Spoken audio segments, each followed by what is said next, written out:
ಅಧಿಕಾರಕ್ಕೆ ಬರೋಕ್ಕೆ ಮುಂಚೆ ಮೂಡಲಬಾಗಿಲು ಅಂದರೆ ಮುಳುಬಾಗಿಲು ದೇವಸ್ಥಾನಕ್ಕೆ, ಕುರುಡುಮಲೆ ವಿನಾಯಕನ ದೇವಸ್ಥಾನಕ್ಕೆ ದರ್ಶನಕ್ಕೆ ಬಂದು ಆಂಜನೇಯ ಸ್ವಾಮಿ ದೇವಸ್ಥಾನದಲ್ಲಿ ದರ್ಶನ ಮಾಡಿಕೊಂಡು ಆಮೇಲೆ ಚುನಾವಣೆಗೆ ಹೋಗಿ ಗೆದ್ದು ಅಧಿಕಾರ ಪಡಿತಾರೆ.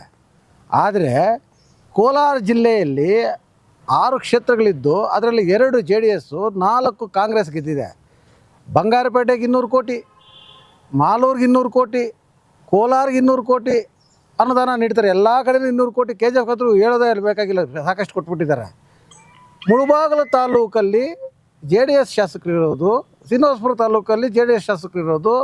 ಇವರೇನು ಸಂವಿಧಾನಬದ್ಧವಾಗಿ ಚುನಾವಣೆಯಲ್ಲಿ ಗೆದ್ದು ಬಂದಿಲ್ವಾ? ನಿಮ್ಮ ಕಣ್ಣಿಗೆ ಕಾಣ್ತಾ ಇಲ್ವಾ?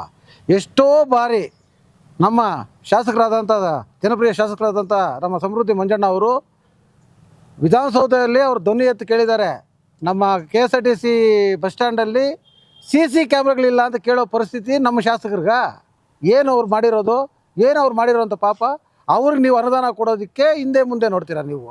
ಅಂದರೆ ಕಾಂಗ್ರೆಸ್ ಪಕ್ಷದಲ್ಲಿ ಗೆದ್ದಿರೋವಂಥ ಶಾಸಕರಿಗೆ ಒಂದು ಅನುದಾನ, ಬೇರೆ ಪಕ್ಷದಲ್ಲಿ ಗೆದ್ದಿರೋರಿಗೆ ಅನುದಾನನೇ ಇಲ್ವಾ? ಅವ್ರು MLAಗಳಲ್ವಾ? ಅವರು ಸ್ವಂತ ದುಡ್ಡಿಂದ, ಯಾರು ಸಮೃದ್ಧಿ ಮಂಜಣ್ಣ ಅವರು ಸ್ವಂತ ದುಡ್ಡಿಂದ ಅವ್ರ ಕೈಯಿಂದ ಖರ್ಚು ಮಾಡಿ ತಾಲೂಕಲ್ಲಿ ಕುಂದುಕೊರತೆಗಳೆಲ್ಲ ನೋಡ್ತಾ ಇದ್ದಾರೆ. ಅಂಥ ಮಹಾನುಭಾವರು, ಅಂಥ ಕೆಲಸ ಮಾಡೋವಂಥ ಶಾಸಕರ ಬಗ್ಗೆ ಕಿಂಚಿತ್ತು ನಿಮಗೆ ಗಮನ ಇಲ್ದಿರ, ನೀವು ಅದ್ರ ಬಗ್ಗೆ ಯೋಚನೆ ಮಾಡಿದ್ರೆ ಮುಳುಬಾಗಿಲು ತಾಲೂಕಿಗೆ ಇಷ್ಟುವರೆಗೂ ಒಂದೇ ಒಂದು 10 ರೂಪಾಯಿ ಅಷ್ಟು ಅನುದಾನ ನೀಡಲಿಲ್ಲ ಅಂದರೆ ಮುಳುಬಾಗಿಲು ತಾಲೂಕನ್ನ ಎಷ್ಟು ಕಣ್ಗಣಿಸ್ತಾ ಇದ್ದೀರಾ? ನಾವು ಗಡಿ ಭಾಗದಲ್ಲಿ ಇರೋವಂಥವ್ರು. ಇಲ್ಲಿ ಸಾಕಷ್ಟು ಸಮಸ್ಯೆಗಳಿದೆ, ಸಾಕಷ್ಟು ಅನುದಾನಗಳು ಬೇಕಾಗಿದೆ. ಅದನ್ನು ಎಷ್ಟು ಅಂತ ಅವರು ಬಾಯಿ ಪಡ್ಕೊಂಡು ಅವ್ರು ನಿಮ್ಮನ್ನು ಸರ್ಕಾರದ ಗಮನಕ್ಕೆ ತಗೊಂಬರೋದು. ನಿಮ್ಗೆ ಎಷ್ಟೋ ಬಾರಿ DK ಶಿವಕುಮಾರ್ ಅವ್ರನ್ನ ಕೇಳಿದ್ದಾರೆ, ನಮ್ಮ ಮಾನ್ಯ ಸಿದ್ದರಾಮಯ್ಯನವ್ರನ್ನ ಕೇಳಿದ್ದಾರೆ, ಉಸ್ತುವಾರಿ ಸಚಿವರನ್ನ ಕೇಳಿದ್ದಾರೆ, ನಮ್ಮ ತಾಲೂಕಿಗೆ ಇಷ್ಟು ಅನುದಾನ ಬೇಕು ಅಂತ. ಯಾವುದನ್ನು ನೀವು ಗಮನಕ್ಕೆ ತಗೊಳ್ತೀರಾ? ಮುಳುಬಾಗಿಲು ತಾಲೂಕನ್ನ ಇಷ್ಟು ಕಡೆಗಣೆಯಾಗಿ ಮಲ್ತಾಯಿ ಧೋರಣೆ ಮಾಡ್ತಾಯಿದ್ದೀರಾ. ಇವಾಗ 15% ಏನು ಬೆಲೆ ಏರಿಕೆ ಮಾಡಿದ್ದೀರಾ KSRTCದು, ಆ ಬೆಲೆ ಏರಿಕೆ ಮಾಡಬೇಕಂತ ನೈತಿಕ ಹಕ್ಕು ನಿಮಗಿಲ್ಲ. ಕಾರಣ ಏನು ಅಂದರೆ ನಮ್ಮ KSRTC ಬಸ್ ಸ್ಟ್ಯಾಂಡಲ್ಲಿ CC ಕ್ಯಾಮ್ರಾಗಳಿಲ್ಲ, ಅಲ್ಲಿ ಮೂಲಭೂತ ಸೌಕರ್ಯಗಳ ಕೊರತೆ ಇದೆ, ಹೆಣ್ಮಕ್ಳು ಮಲಗೋಕ್ಕೆ ರೆಸ್ಟ್ ರೂಮ್ ಇಲ್ಲ. ಅದನ್ನೆಲ್ಲ ನೋಡೋ ಯೋಗ್ಯತೆ ಇಲ್ದಿರ ಸರ್ಕಾರ, ನಮ್ಮ ತಾಲೂಕಿಗೆ ಅನುದಾನ ಕೊಡದಿರೋ ಯೋಗ್ಯತೆ ಇರೋಂಥ ಸರ್ಕಾರ ಈಗ ಬೆಲೆ ಏರಿಕೆ ಮಾಡೋಕ್ಕೆ ಮಾತ್ರ ಮುಂದೆ ಬರ್ತೀರಾ ನೀವು?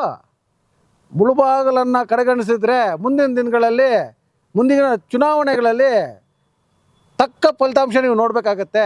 ಕಾರಣ ಏನು ಅಂದರೆ ಮುಳುಬಾಗಿಲಲ್ಲಿ ನಮ್ಮ ಕುರುಡುಮಲೆ ವಿನಾಯಕರ ದರ್ಶನಕ್ಕೆ ಗೇಟ್ ಕೂಡ ಸೇರಿಸಲ್ಲ ನೀವು. ಆಮೇಲೆ ಈ ಪರಿಸ್ಥಿತಿಗೆ ಬರ್ತೀರಾ? ದಯವಿಟ್ಟು ಸರ್ಕಾರಕ್ಕೆ, ಮಾನ್ಯ ಮುಖ್ಯಮಂತ್ರಿಗಳಿಗೆ ಹೇಳ್ತಾ ಇದ್ದೀವಿ, ಸ್ವಾಮಿ ನಮ್ಮ ಮುಳುಬಾಗಿಲು ತಾಲೂಕು ಅಂತ ಒಂದಿದೆ, ಇಲ್ಲಿ ಒಂದು MLA ಅಂತ ಒಬ್ರು ಇದ್ದಾರೆ, ಅವರು ಜನಕ್ಕೋಸ್ಕರ ಹೋರಾಟ ಮಾಡ್ತಾ ಇದ್ದಾರೆ.